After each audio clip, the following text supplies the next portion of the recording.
Assalamualaikum warahmatullahi wabarakatuh. Bapak-bapak dan ibu-ibu semuanya, bagaimana kabarnya hari ini? Sehat nggih? Sehat. Ya. Pada sesi kali ini kita akan melanjutkan dari sesi yang sebelumnya, yaitu kesakitan pada anak dan kesehatan lingkungan ya. Sudah dipraktekkan nggih Bapak-bapak Ibu-ibu? Untuk materi kali ini yaitu tentang upaya pencegahan kekerasan dan perlakuan salah kepada anak. Ketutup. Upaya pencegahan kekerasan dan perlakuan salah pada anak. Setelah kita mengikuti pembelajaran hari ini, diharapkan kita nanti akan mampu melakukan pencegahan kekerasan dan perlakuan salah terhadap anak, termasuk pencegahan terhadap anak berkebutuhan khusus, serta deteksi dini terhadap kekerasan seksual. Kita masuk pada pembahasan pengertian anak. Anak adalah seseorang yang belum berusia 18 tahun, termasuk yang masih dalam kandungan. Hak anak, hak yang melekat pada martabat manusia sebagai insan ciptaan Tuhan Yang Maha Esa, yang sifatnya tidak boleh dilanggar oleh siapapun dan yang seolah-olah merupakan suatu holy area. Holy area itu seperti area suci, ngaten nggih ibu-ibu. Jadi dia tidak boleh diganggu oleh orang lain. Hak anak dapat diartikan dari pengertian tadi, dapat diartikan bahwa hak anak melekat pada diri anak, pemberian dari Tuhan Yang Maha Esa. Hak ada sejak dilahirkan, bahkan saat di dalam kandungan. Kewajiban orang tua untuk memenuhi hak tersebut, karena jika tidak dipenuhi akan terjadi pelanggaran hak. Jika orang tua tidak memenuhi, akan berakibat pada pelanggaran Undang-Undang Perlindungan Anak, serta orang tua tidak mampu melindunginya, maka negara memiliki kewajiban untuk mengambil alih terhadap perlindungan anak. Ibu-ibu, hak-hak anak dikelompokkan menjadi 5 klaster. Antara lain, klaster pertama, hak sipil dan kebebasan, yaitu hak untuk memiliki akte kelahiran, kebebasan memeluk agama, dan kepercayaan, serta menurut keyakinan masing-masing. Klaster kedua, yaitu hak keluarga dan pengasuhan alternatif, di mana keluarga memiliki ketahanan di tengah arus informasi serta ancaman bagi anak, serta ketidakpahaman orang tua maupun wali. Klaster ketiga, kesehatan dan kesejahteraan sosial, yaitu untuk anak-anak terlantar dan yang memerlukan perlindungan khusus. Klaster keempat, pendidikan, meliputi waktu luang dan kegiatan budaya. Klaster kelima, perlindungan khusus, terutama bagi anak-anak berkebutuhan khusus, yaitu anak-anak yang berhadapan masalah hukum, korban kekerasan, maupun korban bencana. Ibu-ibu, kita lanjutkan di sesi 11 nih, yaitu hak-hak anak. Nah, di sini kita akan bahas ada 31 hak anak nih. Yang pertama itu hak bermain, kemudian yang kedua hak berkreasi, ketiga hak berpartisipasi, keempat hak berhubungan dengan orang tua nih, bila terpisahkan atau jauh dari orang tua. Kemudian hak bebas beribadah sesuai dengan agamanya. Yang keenam, hak bebas berkumpul. Yang ketujuh, hak bebas berserikat. Yang kedelapan, hak hidup dengan orang tua. Kemudian yang kesembilan, hak kelangsungan hidup, tumbuh dan berkembang. Yang ke-10, hak kepemilikan nama nggih. Kemudian yang ke-11 hak memiliki identitas, yang ke-12 hak menjadi kewarganegaraan ya. Kemudian yang ke-13 hak pendidikan, yang ke-14 hak mendapatkan informasi, yang ke-15 hak standar kesehatan yang paling tinggi atau mendapatkan kesehatan. Kemudian yang ke-16 hak standar hidup yang layak atau memiliki kehidupan yang layak. Selanjutnya ini masih banyak sekali. Yang ini terkait dengan perlindungan. Saya lanjutkan yang tadi sudah sampai 16 ya, 16 hak. Kita lanjutkan ke 17 yaitu hak pribadi. Yang ke-18 hak dari tindakan penangkapan sewenang-wenang. Yang ke-19 hak dari perampasan kebebasan. Yang ke-20 hak dari perlakuan kejam, hukuman dan perlakuan tidak manusiawi. Yang ke-21 hak dari siksaan fisik dan non-fisik. Yang ke-22 hak dari penculikan, penjualan dan perdagangan atau trafficking. Yang ke-23 hak dari eksploitasi seksual dan kegunaan seksual. Yang ke-24 hak dari eksploitasi atau penyalahgunaan obat-obatan.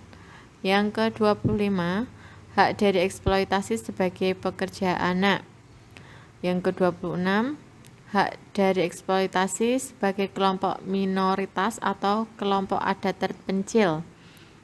Yang ke-27 hak dari pemandangan atau keadaan yang menurut sifatnya belum layak atau dilihat anak nggih.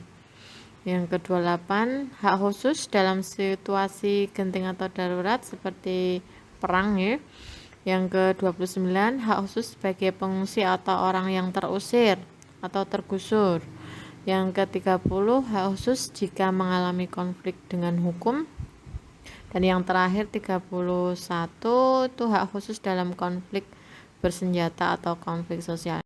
Pengertian kekerasan terhadap anak. Kekerasan terhadap anak adalah setiap perbuatan terhadap anak yang berakibat timbulnya kesengsaraan atau penderitaan secara fisik, mental, seksual, psikologis, termasuk penelantaran dan perlakuan buruk yang mengancam integritas tubuh dan merendahkan martabat anak. Kekerasan terhadap anak disimpulkan setiap perbuatan yang mengakibatkan penderitaan baik fisik, psikis, seksual, dan sosial terhadap anak.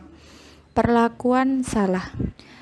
Segala bentuk perlakuan yang tidak sepatutnya dilakukan oleh orang-orang yang diberi tanggung jawab kuasa atas dan mempunyai kewajiban untuk memelihara dan merawat anak yang dapat berpotensi merugikan sementara atau permanen, melukai, menimbulkan kecacatan, bahkan dapat mengancam jiwa anak. Ibu-ibu, kita tadi sudah paham akan pengertian kekerasan terhadap anak. Sekarang kita belajar mengenai jenis kekerasan dan perlakuan salah. Adapun jenis kekerasan dibedakan menjadi 3 macam. Yang pertama, kekerasan fisik. Yang kedua, kekerasan psikis. Yang ketiga, kekerasan seksual. Kekerasan fisik merupakan perbuatan yang dilakukan oleh seseorang yang mengakibatkan rasa sakit, jatuh sakit, atau luka pada tubuh anak. Contoh kekerasan fisik meliputi memukul, mencubit, atau menampar, menendang, menginjak-injak, mengguncang-guncangkan badan anak, dan memasukkan cabai ke dalam mulut anak. Yang kedua, kekerasan psikis. Kekerasan psikis merupakan perbuatan yang mengakibatkan rasa ketidaknyamanan, bahkan menimbulkan trauma yang berkepanjangan terhadap anak.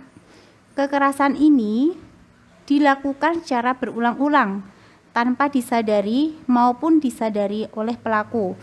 Contoh kekerasan psikis meliputi memelototi anak, mengatakan anak bodoh ataupun tuli, anak tidak tahu diri, membanding-bandingkan, membenci anak, sasaran kemarahan, dan tidak menegur anak. Yang ketiga, kekerasan seksual. Kekerasan seksual merupakan perbuatan yang mengakibatkan rasa tidak nyaman, bahkan menimbulkan trauma yang berkepanjangan terhadap anak. Kekerasan ini sering terjadi berulang-ulang tanpa disadari maupun disadari oleh pelaku.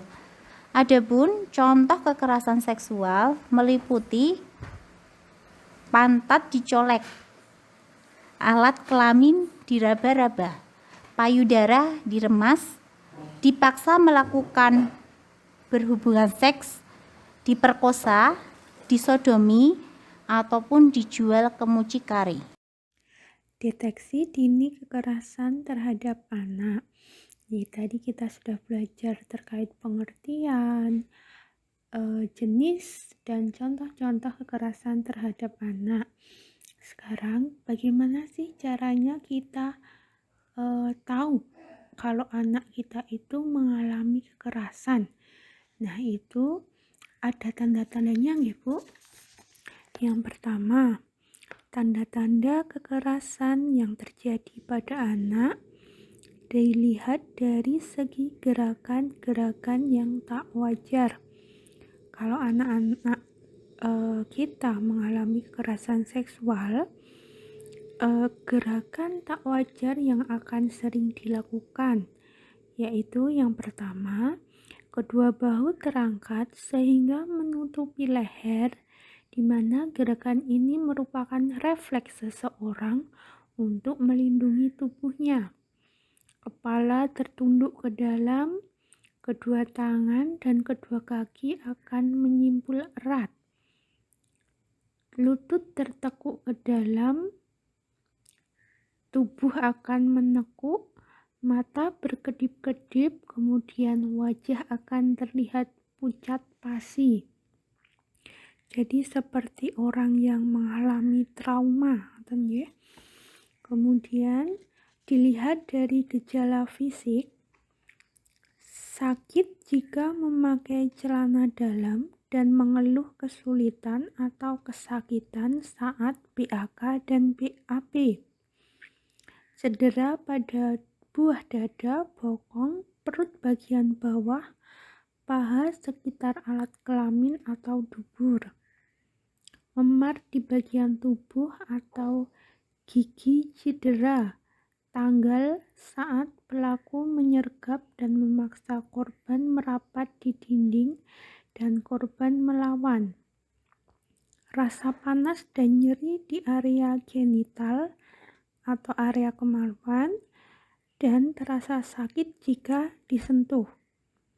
Cara jalan yang tak wajar, yaitu agak sedikit mengangkang, ditemukan bekas bercak darah atau cairan di celana dalam anak, dan kemungkinan ditemukan bagian pakaian yang robek atau kancing yang lepas karena ditarik paksa.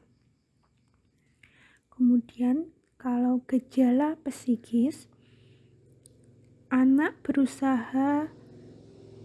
berubah ekspresi menjadi lebih pendiam, cemas, kemudian merasa gelisah, mengurung diri di kamar, takut ditinggalkan sendirian, menunjukkan keluhan-keluhan fisik yang tidak dapat dijelaskan penyebabnya seperti pusing, sakit perut, atau masalah makanan. Sulit tidur dan mimpi buruk yang diikuti dengan mengigau, sulit konsentrasi dan sulit belajar sehingga tidak mampu menyelesaikan tugasnya. Perilaku kemunduran mengisap ibu jari, kemudian kemunduran kemampuan bicara, atau juga ada yang sampai mengompol. Nah, ini merupakan tanda-tanda apabila anak mengalami kekerasan seksual. Karena biasanya kan ada anak yang takut atau dia tidak berani bercerita ke orang tuanya. Nah, kita sebagai orang tua harus lebih peka apabila anak-anak mengalami tanda-tanda seperti ini atau muncul tanda-tanda seperti ini. Nah, kita harus lebih perhatian, ngoten nggih. Untuk gejala psikis pada anak di usia 13 sampai 18 tahun, ini untuk anak-anak yang lebih agak dewasa nggih, jadi SMP ke atas. Biasanya anak akan mengalami kelusahan fisik yang tidak jelas penyebabnya, agresif atau sebaliknya, menutup atau menarik diri, curiga terhadap orang lain, dan berpikir bahwa hal buruk akan menimpa mereka kembali. Merusak diri sendiri untuk mengatasi rasa marah dan depresi, melakukan perbuatan yang beresiko tinggi seperti terlibat dalam penyalahgunaan nafsa, bergabung dengan anggota geng, ngoten ya. Jadi kalau anak yang usia remaja ke atas itu gejala psikisnya akan terlihat seperti anak tadi nggih, lebih merasa cemas, takut, atau juga dia menarik diri dari lingkungannya, atau juga dengan mengatasinya dengan cara melakukan hal-hal yang berisiko tinggi, yaitu dengan suatu istilahnya melakukan suatu pelarian, nggih. Sebagai orang tua, bagaimana terus sikap kita atau perilaku kita jika anak-anak mengalami gejala kekerasan seksual? Yang pertama, Bu, kita jangan panik, kemudian juga kita tidak boleh marah kepada anak kita. Peluk anak erat-erat untuk menunjukkan bahwa Anda sangat menyayangi mereka. Sampaikan bahwa tidak ada satu orang tua pun yang boleh menyakiti mereka, dan apapun yang terjadi akan tetap memberikan perlindungan kepada anak. Jadilah pendengar aktif tentang cerita dan pendapat anak. Mintalah pertolongan kepada ahli atau lembaga layanan sosial. Laporkan juga berita ini atau kekerasan ini ke polisi, nggih. Ya, tentunya kita tidak mau nggih, Bu, anak-anak kita mengalami kekerasan. Jadi kira-kira hal-hal apa yang harus kita lakukan agar anak kita terhindar dari kekerasan seksual? Beberapa hal yang dapat kita lakukan. Yang pertama, ajarkan anak mengenal bagian tubuh sensitif seperti mulut, leher, dada, daerah selangkangan, pantat, dan daerah sensitif lainnya. Kedua, ajarkan anak untuk berani mengatakan tidak atau jangan, atau juga lari ketika ada orang yang ingin menyentuh bagian tubuh sensitifnya. Pastikan jalur yang dilalui anak saat dia keluar rumah atau pergi ke sekolah itu aman. Pastikan juga anak selalu dalam pengawasan orang tua, termasuk dalam kegiatan online atau kegiatan internetnya. Jadi orang tua harus mengawasi. Tadi anak main dengan siapa, keluar rumah itu dengan siapa, akan menemui siapa. Kemudian saat dia membuka internet, itu apa yang dicari, dan kita harus memantau. Kemudian yang selanjutnya, pastikan anak bersama orang tua yang dikenal dan dipercaya. Jadi kalau pas keluar rumah, anak itu pergi bersama orang dewasa yang kita kenal. Kemudian, ajarkan anak untuk tidak menerima pemberian apapun dari orang yang tidak dikenal. Pastikan rumah aman dari bahan pornografi. Berikan kontak yang bisa dihubungi dalam situasi apapun. Yang terakhir, dengar cerita anak pada kejadian-kejadian apapun. Jadi kita mendengarkan curhatan anak, ngoten nggih. Yaitu beberapa hal-hal praktis mawon yang semoga dapat menghindarkan anak dari kekerasan seksual. Nggih, untuk selanjutnya monggo ada beberapa video nggih. Nanti bisa kita simak bareng-bareng.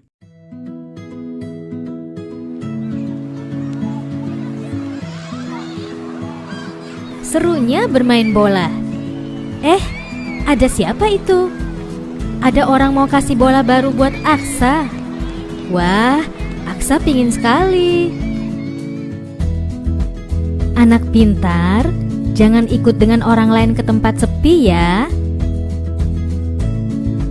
Ingat, kalau ada yang mau peluk dan cium-cium kamu, tidak boleh kalau tidak ada orang tua kita ya. Kalau ada orang yang mau pegang badan, dada, perut, dan sekitar celana, tidak boleh. Kalau ada yang memaksa, harus teriak yang keras. Tidak mau! Dan langsung lari ke tempat yang ramai. Tolong! Jangan takut atau malu ya. Cepat kasih tahu orang tua atau guru yang kita sayangi. Tidak boleh ada yang memaksa kita untuk melakukan hal yang tidak kita sukai.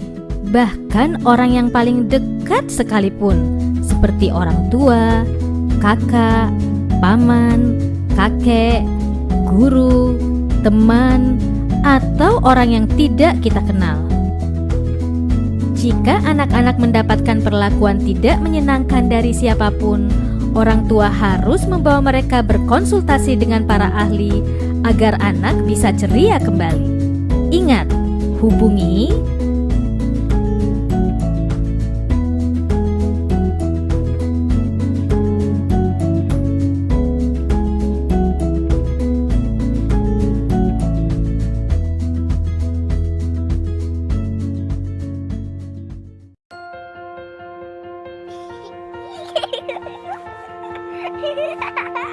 senangnya waktu bermain. Lihat itu. Ada yang mau kasih permen enak. Boleh nggak ya? Kalau tidak ada ibu atau ayah, tidak boleh ya. Anak pintar, jangan ikut orang yang tak dikenal ya. Ingat, kalau ada orang mau cium-cium kamu di tempat sepi, tidak boleh ya. Juga kalau ada orang mau pegang badan, dada, perut, dan sekitar celana, itu tidak boleh. Kalau ada yang memaksa, harus teriak yang keras. Tidak mau! Dan langsung lari ke tempat yang ramai. Tolong! Jangan takut atau malu ya. Cepat kasih tahu orang tua atau guru yang kita sayangi. Tidak boleh ada yang memaksa kita untuk melakukan hal yang tidak kita sukai. Bahkan orang yang paling dekat sekalipun, seperti orang tua, kakak, paman, kakek, guru, teman, atau orang yang tidak kita kenal. Jika anak-anak mendapatkan perlakuan tidak menyenangkan dari siapapun, orang tua harus membawa mereka berkonsultasi dengan para ahli agar anak bisa ceria kembali. Ingat, hubungi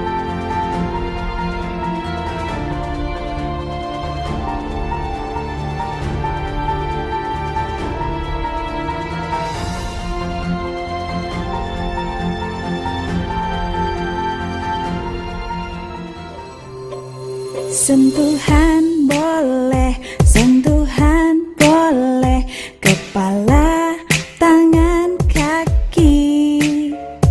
Karena sayang, karena sayang, karena sayang. Sentuhan tidak boleh, sentuhan tidak boleh yang tertutup baju dalam.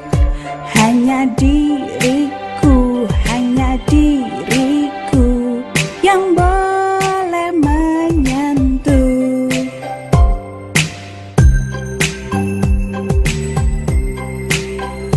Sentuhan boleh, sentuhan boleh, kepala, tangan, kaki. Karena sayang, karena sayang, karena sayang.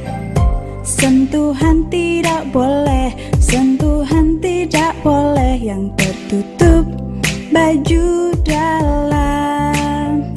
Katakan tidak boleh, lebih baik menghindar. Bilang ayah, ibu. Anak-anak yang pintar harus ingat ya, orang lain tidak boleh menyentuh tubuh kalian kecuali ibu dan dokter yang memeriksa kalian waktu sakit. Anak-anak, jika ada orang lain yang mau mengajak kita pergi, memberikan candy atau coklat, memberikan mainan, jangan mau ya. Kita harus minta tolong kepada orang tua atau orang yang dewasa. Nah, ketika ada orang lain yang mau mendekati kita dan bersikap tidak baik di tempat ramai atau sepi, juga jangan mau. Apalagi orang tersebut mau pegang badan kita, itu tidak boleh. Katakan tolong dengan keras. Atau cepat kasih tahu orang tua atau guru yang kita sayangi. Teman-teman harus ingat ya apa yang Miss Hania jelaskan tadi. Kalian harus berhati-hati dan menjaga diri kalian agar tetap aman.